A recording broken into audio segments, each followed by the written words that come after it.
gens. Mais est-ce que tu veux un petit café brésilien pour accompagner ça, Michel? Écoute, tu vas vivre un moment unique. Je vais t'expliquer. Oui. Que je vous écoutais en m'en venant. Et là, t'as dit, en échange d'une anecdote de Noël, vous aurez droit à un café flambé. Parce qu'on a Anne-Christine ici du Viva, restaurant, qui est avec nous. Là. C'est vraiment la grosse affaire, café flambé brésilien, crème fouettée, tout le kit. Je n'ai jamais bu de café de ma vie. J'ai 68 ans bientôt. Je ne sais même pas qu'est-ce que ça goûte. Je trouve que ça sent bon. J'ai jamais bu un café de ma vie. Je te jure sur la tête de mon plus jeune. Et pour que je me souvienne... Toi qui as full énergie, qui a été... le matin, rien, là. Non, ma blonde, elle ne peut pas vivre sans son premier café. Ouais. Moi, je n'ai jamais bu de café.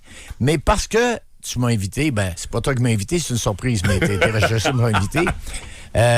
J'ai décidé que ce matin, je vais prendre mon premier café à vie. As-tu compris ça, la pression, Anne-Christine? Tu vas faire le premier café de la vie de Michel Barrette. 68 ans bientôt.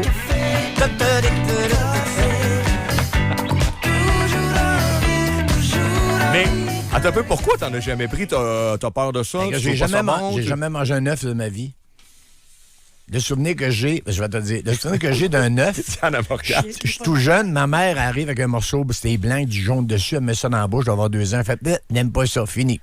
Le café, je me souviens, jeune, de demander à ma mère, j'aimerais ça prendre du café. Elle dit, si tu bois du café, tu grandiras pas. Elle m'a traumatisé à vie, j'ai jamais bu de café.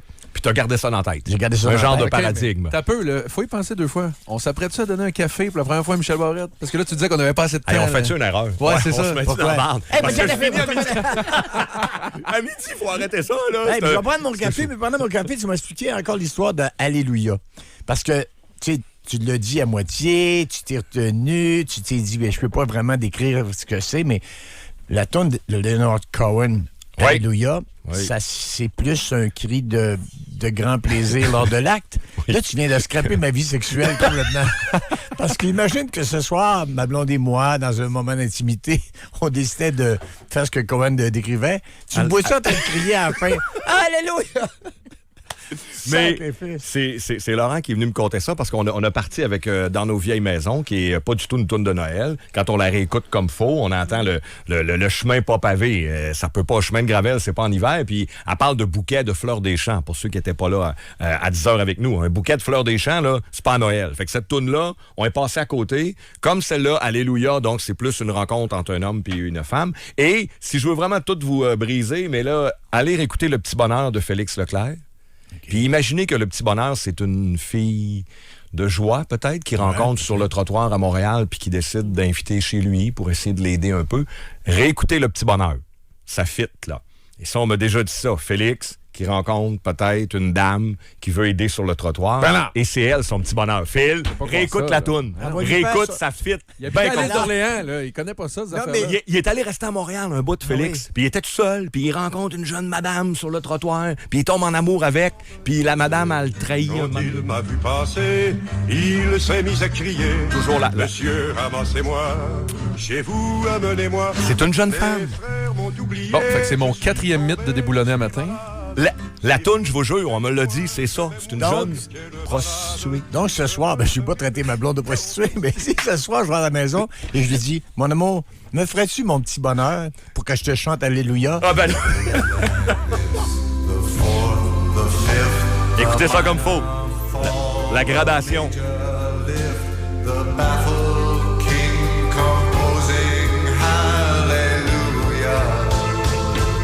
C'est bon, ce tune-là. Ah! Eh oui. Alléluia, j'entends les voix qui murmurent. Et Alléluia en pyjama, c'est une vieille chanson des années. C'est la fois, c'est mon anecdote à moi. On s'en va à Sainte-Anne-de-Beaupré. Mes parents sont très croyants. Puis là, moi, je suis un enfant, là. Puis mes parents écoutent beaucoup de musique, ils écoutent cette tune-là. Puis quand ils se mettent à chanter Alléluia dans la basilique à Sainte-Anne-de-Beaupré, je fais ni une ni deux, je monte sur mon banc, puis je crie « En pyjama! En pyjama! » Les sœurs m'ont mis dehors. Je suis probablement le seul. Toi, je sais que t'as déjà été mis dehors peut-être d'un bar, parce que tu brasses un peu. Moi, je suis pas un brasseux. Mais moi, j'ai été mis dehors de Sainte-Anne-de-Beaupré par une religieuse qui m'a pogné. Tout le temps lié avec ça. Moi, j'ai été mis dehors du bar à Piton à Chicoutimi à cause que je chantais Minuit chrétien, vois-tu? Ben là, qu'on était au mois d'août, mais... ben là, je choisis ta bonne soirée. Au karaoké. Au bar à Piton. Oui, j'adore ça. Tes plus beaux souvenirs de Noël? Ben, j'en ai Michel, plein. si on planche, je sais que tu dois en avoir plein, mais là, t'as un café, fait que t'as pas le choix. Hey, là, d'abord, le deal, d'abord, c'est... Hey, goûte, alors, goûte. je fais l'exercice là, Oui. pour la première fois de ma vie. On va 68 ans au mois d'avril. Première fois de ma vie, je bois. Juré craché. Juré craché. Ça, appelez ma femme, ça veut dire. Appelez ma femme. Jean! Ah, c'est ça que ça goûte. C'est délicieux. Mais ça goûte le sucre un peu, ça goûte le dessert. Non, mais ça goûte le... Ah, c'est... Non, mais là, t'as peu, là. J'ai peur que tu deviennes adepte, là. Moi, je veux pas être celui. Tu sais, mettons, dans 10 ans, il y a une histoire, là, qui sort. Michel Barrette accro au café brésilien. Cause et bancs de neige. Con- Il n'y a plus de dents écrit, il y a partout. Puis là, c'est la faute à moi. C'est comme moi qui a fait goûter ça. Je veux Non, pas mais être c'est responsable. vraiment bon. C'est bon, certain. Bon, ma femme est pas là à la maison. Je suis certain qu'elle nous écoute. J'imagine en train de dire, bon, et voilà. Là, je vais sûrement comprendre pourquoi la machine, pourquoi c'est important, pourquoi c'est pas n'importe quel café. Parce qu'elle m'explique ça des fois. Moi, Puis toi, ça te c'est passe pas par-dessus juste- la tête. C'est pas un verre d'eau, là. Ouais. Là, elle m'explique, là, les grains, puis les ci, puis les ça. Là, je comprends. C'est ça que ça donne. Café. C'est bon. Mais là, il y a un peu d'alcool dedans en plus. Ah, là. c'est pour ça que je l'aime. Ouais, parce que moi, là, Ça goûte pas tout le temps ça, Michel, en passant. ça c'est quand mon premier café, moi, c'était à 30 ans, là, honnêtement. Pour vrai? À la brasserie Mario Tremblay. Je commençais à être fatigué, j'étais morning man, là. Je me levais à 4 heures. Puis là, mes amis à la brasserie, une fois qu'on a soupé, ils veulent aller au crapaud, traverser, puis ça. Puis moi, je choquais parce que je manquais d'énergie, OK? Puis je prends rien là, de ce que vous pensez qui peut peut-être, des fois, nous stimuler. Zéro open bar. Je prends pas de drogue. Mais là, il est minuit, puis tout le monde est sur le party, sauf moi.